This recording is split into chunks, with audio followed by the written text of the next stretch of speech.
Bonjour. Alors j'ai la sensation qu'en ce moment nous sommes nombreux à nous retrouver dans des situations où nous avons des choix à poser et des choix dont nous avons la sensation qu'ils sont irréversibles et qui vont impacter de manière importante la suite de notre vie. Ça met la pression dit comme ça, hein. Alors évidemment, il y a cette actualité brûlante du pass sanitaire avec cette injection expérimentale à accepter ou non de son propre chef ou sous la contrainte. Mais il n'y a pas que ça. Chacun peut être confronté aussi dans sa vie en ce moment à différents choix personnels ou sanitaires ou professionnels ou géographiques.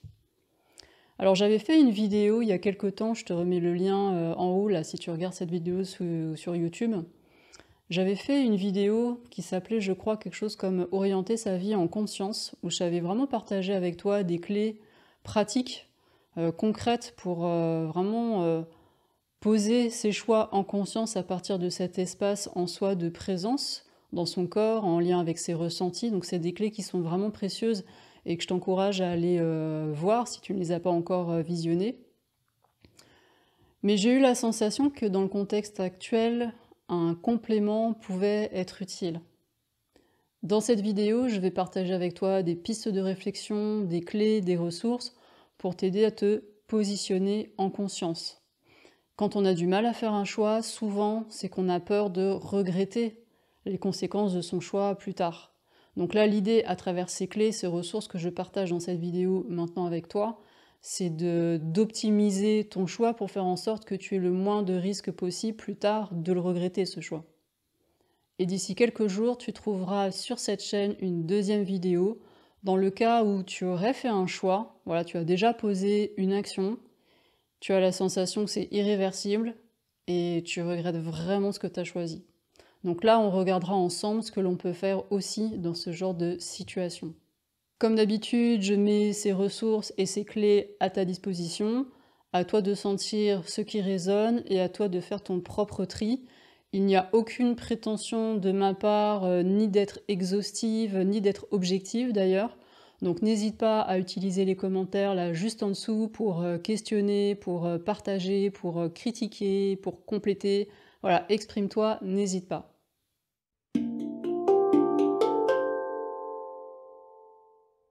Je suis Karine Lépouchard, je suis thérapeute énergéticienne et enseignante indépendante. Dans cette vidéo, je vais partager avec toi des clés, des ressources pour t'aider à te positionner en conscience quand tu sens que là, il y a un choix qui est important pour toi à faire et que c'est un peu compliqué. Il y a effectivement des moments où on sent dans sa vie qu'on est face à des choix, qu'on a la sensation que ces choix vont être irréversibles et que, en fonction de comment on va s'orienter, ça va avoir des conséquences pour la suite de sa vie.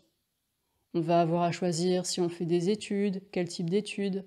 On va avoir à choisir une ou des fois plusieurs activités professionnelles. On va se demander est-ce qu'on souhaite fonder une famille ou non? Est-ce que je vis dans telle ou telle région? Est-ce que je pars longtemps en voyage? Est-ce que j'ai un mode de vie sédentaire ou nomade?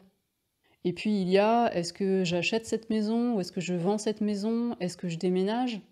Est-ce que je reste avec mon conjoint, ma conjointe, alors que peut-être j'ai des enfants? Est-ce que je quitte ce travail alors que pourtant peut-être je suis fonctionnaire ou peut-être je suis en CDI et dans ce contexte-là de crise qui est difficile, est-ce que je vais oser quitter ce travail qui ne me convient plus?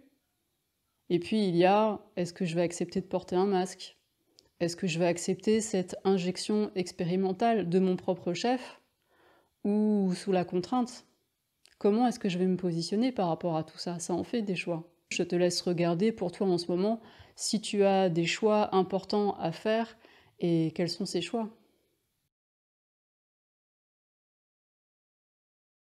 Et là, il y a moyen de bien se mettre la pression avec ces grands choix parce qu'on a la sensation qu'ils sont importants, évidemment, pour notre vie, et il y a ce truc de, une fois que c'est choisi, c'est irréversible. Et là, je t'invite à regarder d'un peu plus près. Regarde bien de plus petites actions. Quand tu fais quelque chose, quoi que ce soit, c'est fait. Quand tu dis quelque chose à quelqu'un, quoi que tu dises, c'est dit. Est-ce que tu peux revenir en arrière? Est-ce que tu peux faire comme si tu ne l'avais pas fait? Est-ce que tu peux faire comme si tu ne l'avais pas dit? Tu peux pas effacer la mémoire de la personne, tu peux pas, toi, effacer ta propre mémoire et faire comme si tu l'avais pas dit. Ce qui est dit, ce qui est fait est fait. Et là, pour moi, il y a vraiment une clé, quelque chose de super important déjà à bien regarder profondément et à bien intégrer. C'est est-ce qu'une action ou un choix réversible, est-ce que ça existe en fait? Parfois, on peut avoir l'impression que certaines actions ou certains choix sont réversibles, on peut revenir en arrière, mais regarde bien, est-ce que c'est vraiment le cas? Ce qui donne l'impression que c'est réversible, qu'on peut revenir en arrière, c'est qu'on a la sensation de pouvoir avoir une vue complète des conséquences de ce choix ou de cette action, et qu'on va pouvoir bricoler pour annuler et contrer les conséquences de ces choix ou de ces actions. Mais est-ce que c'est réel ça? Est-ce que vraiment on peut annuler les conséquences de ce qu'on fait? Est-ce que déjà on a conscience de toutes les conséquences de ce qu'on fait? Et est-ce qu'on peut prendre chacune de ces conséquences et vraiment les annuler? Parce que quand on fait ça et qu'on est en train de bricoler pour réparer des conséquences de ce qu'on a dit, de ce qu'on a fait, de ce qu'on a choisi, on est en train de faire des choses qu'on n'aurait pas faites si on n'avait pas posé la première action, le premier choix. Et donc on est sans arrêt en train de recréer des trucs qui sont irréversibles et on s'en sort jamais. Donc si tu regardes vraiment ça en profondeur, tu vas te rendre compte, j'imagine, enfin si t'es pas d'accord, n'hésite pas à me le dire dans les commentaires, mais en tout cas moi ce que je vois, c'est qu'une action réversible, un choix réversible, on peut vraiment faire comme si on l'avait pas fait, pour moi ça n'existe pas. Chaque choix, chaque action, chaque chose que l'on exprime, ça transforme quelque chose, ça oriente quelque chose, que l'on ait conscience ou non. Alors pourquoi je t'explique ça? Tout simplement parce que parfois, on se met la pression avec certains choix, où on se dit « Ah là là, mais ce choix, il est hyper important, c'est irréversible, si je choisis ça, je pourrais pas revenir en arrière. » Et ça nous met une sacrée pression. Donc déjà, si tu prends un peu de recul, voilà, tu te poses, tu respires, tu regardes « Ouais, en fait, tout ce que je fais, tout ce que je dis, c'est irréversible. » Donc le problème avec ce choix, ce positionnement-là que j'ai à faire, c'est pas qu'il est irréversible, en fait. C'est que je subodore, hein, je me rends bien compte qu'il va y avoir des conséquences importantes et que j'ai un peu de mal avec ces conséquences. Et donc c'est ça qui est à regarder, c'est pas le fait que ce soit irréversible.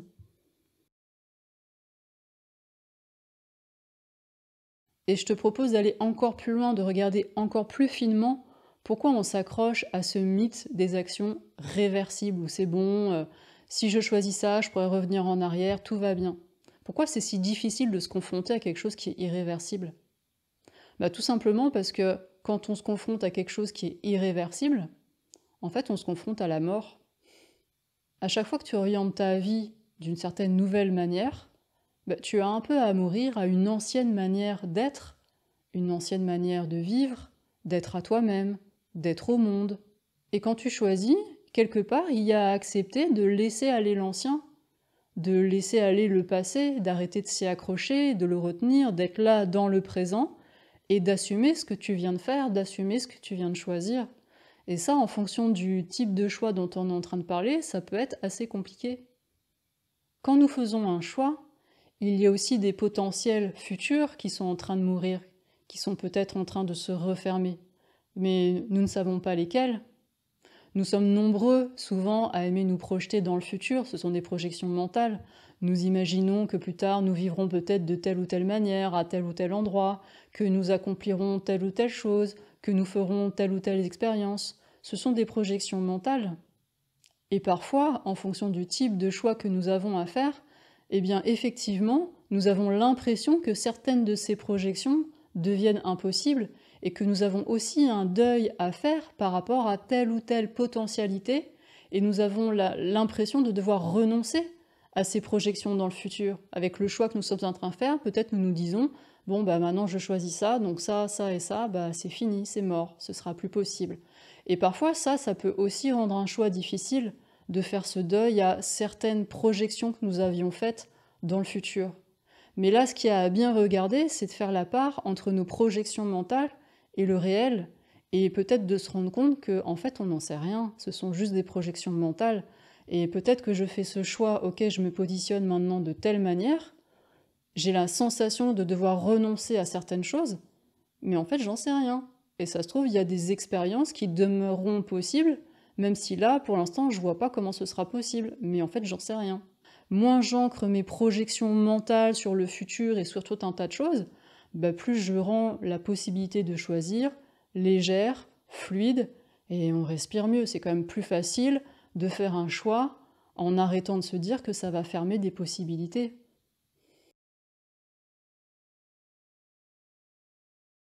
Et puis peut-être que tu mesures, à travers ce que je suis en train de te dire, qu'en fait, faire un choix, il y a ce truc de se confronter à l'incertitude, renoncer à avoir des garanties, accepter que on ne sait pas, on ne peut pas tout contrôler.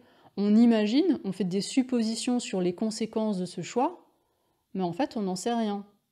Et donc, c'est normal que ça puisse faire flipper parce que on aime bien, nous en général, le mental ego, il aime bien contrôler, il aime bien savoir quelles vont être les conséquences de ce qu'on a fait, etc. On aime bien, c'est sécurisant de contrôler. Mais il y a plein de moments dans sa vie où on se retrouve à faire des choix importants et en fait, on ne peut pas contrôler. On ne peut pas savoir quelles sont toutes les conséquences. Et c'est comme un saut dans le vide. C'est vraiment un saut dans l'inconnu et c'est normal que ça puisse faire peur. Ça demande quand même une belle confiance en soi, une confiance dans ses compétences, dans ses capacités, dans ses ressources. Et puis ça suppose aussi une belle confiance dans la vie. Et là, en fonction de ses croyances sur soi, sur qui on est, de ses croyances sur la vie, et donc de son paradigme, hein, si on est dans un paradigme matérialiste ou spiritualiste, bah c'est clair que ça ne va pas se soutenir de la même manière pour faire certains choix. Et quand tu regardes tout ça en conscience, tu vas te rendre compte que la question du choix, c'est pas de savoir si c'est réversible ou irréversible, parce que de toute façon, quoi que tu fasses, c'est irréversible. Et c'est pas non plus de te dire, ok, je peux pas calculer et prévoir toutes les conséquences, parce que de toute manière, tu pourras pas tout contrôler et tu pourras pas prévoir toutes les conséquences de ce que tu vas choisir et de ce que tu vas positionner. Quand tu réalises à quel point, finalement, quand tu fais un choix à partir de ton mental, tu fais un choix à partir de quelque chose qui est approximatif, qui est incomplet, qui est complètement incertain, alors peut-être que ça peut ouvrir la voie à faire un choix à partir d'un autre espace.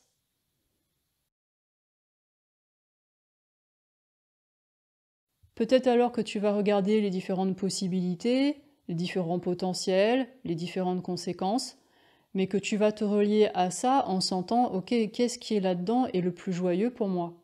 Qu'est-ce qui est le plus vivant? Qu'est-ce qui est le plus léger? Qu'est-ce qui est le plus en accord avec qui j'ai envie d'être, qui je me sens d'incarner? Mes valeurs, mes besoins, mes limites aussi. Et quand tu arrives à regarder les choses à travers ce prisme-là, qui est le prisme de la conscience, de l'amour de toi, de ton envie de prendre soin de toi, de ce qui est précieux à l'intérieur de toi, tu n'es plus seulement dans ton mental et tu n'es plus seulement dans tes peurs. Tu sais, tes peurs de te tromper, tes peurs de ne pas être à la hauteur en cas de telle ou telle conséquence de ce que tu as choisi, tes peurs d'être déçu, de te retrouver enfermé dans une situation qui ne te convient pas, voire qui te met en danger, tu sais, toutes ces peurs-là.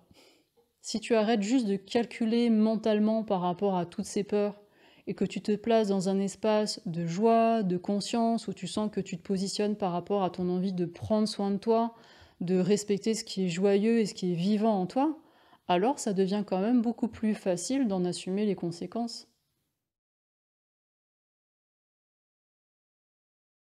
Alors malheureusement, je sais bien que dans certaines situations, on se retrouve dans des choix complètement cornéliens. On a l'impression qu'il n'y a pas de bonne voie, qu'il n'y a pas de possibilités qui nous font ressentir de la joie, et on a l'impression d'avoir à choisir en gros entre la peste et le choléra. Par exemple, dans la situation actuelle, il y a des personnes qui sont en train de choisir, soit je perds mon boulot et donc je mets en danger ma famille d'un point de vue économique et financier, soit je choisis une injection expérimentale et peut-être que je me mets et je mets ma famille en danger d'un point de vue de la santé.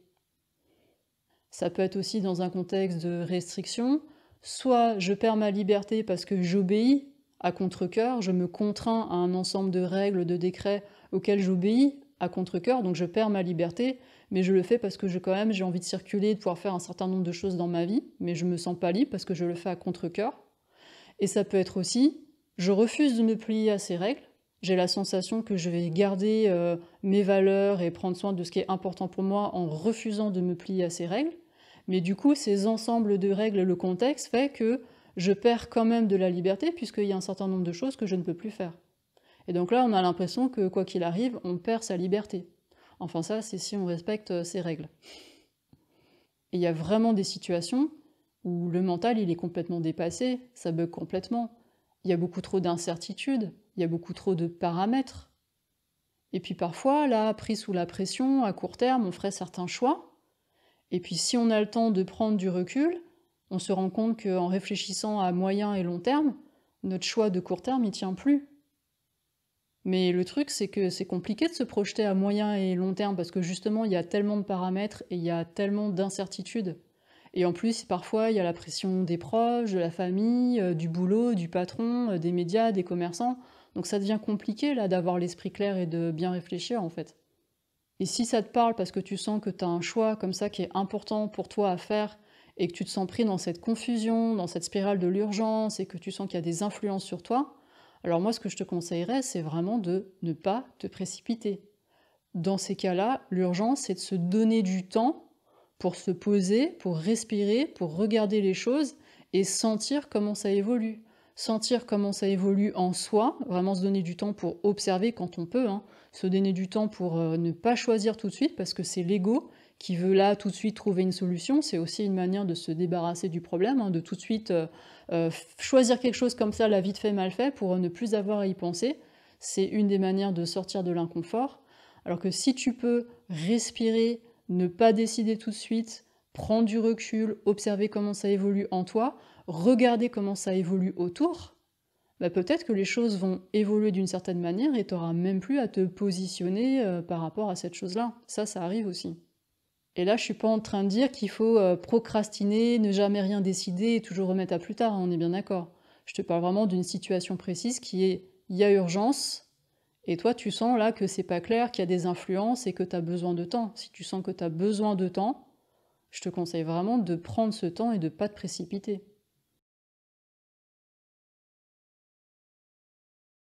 Et puis parfois on se retrouve au pied du mur.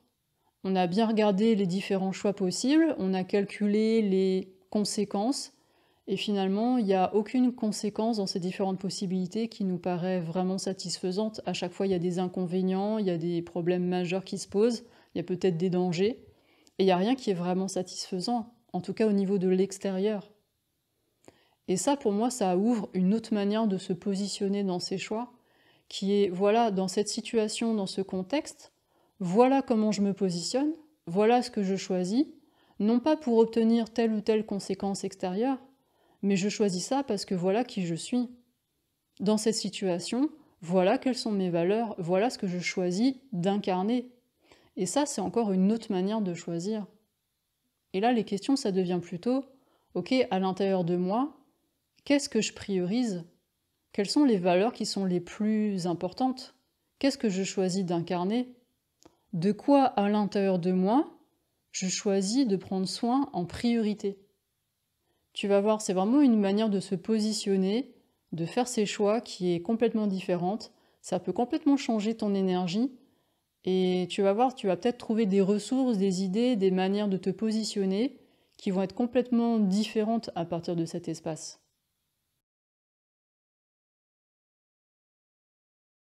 Et il y a un moment où ça y est, t'as choisi. Ça a basculé, c'est bon, tu sais, c'est fait, c'est choisi. C'est comme avoir sauté dans le vide. Et là, t'es dans l'action. Tu es plus en train de couper les cheveux en quatre, ça y est, t'es en train de gérer, t'es en train de faire. Et parfois, alors que le choix est fait, on peut se retrouver encore un peu accroché au passé ou avoir encore à renoncer à certains potentiels futurs dont on a l'impression qu'ils deviennent impossibles. Et on peut encore avoir des deuils à faire alors qu'on a choisi. Et parfois, une fois qu'on a choisi, on se retrouve confronté à certaines conséquences de ce qu'on a choisi qu'on n'avait pas mesuré avant. Et parfois, on se retrouve confronté à des expériences douloureuses, insatisfaisantes, et c'est là qu'on regrette. Comme je te le disais au tout début de cette vidéo, tu trouveras quelques jours après la publication de celle-ci une deuxième vidéo dans laquelle je vais aborder avec toi cette question des regrets. Donc si tu veux être sûr de ne surtout pas rater cette deuxième vidéo, pense à t'abonner. Et d'une manière générale, si tu as envie de suivre mes actualités, les publications de mes vidéos, de mes podcasts, des différentes ressources que je mets à ta disposition, tu peux t'inscrire à la newsletter avec le lien là juste en dessous. Voilà, j'espère que ces clés, ces pistes de réflexion auront pu t'inspirer, t'enrichir et t'aider. Et donc je te retrouve très bientôt avec cette deuxième vidéo sur les regrets. Prends bien soin de toi, je t'embrasse. Bye.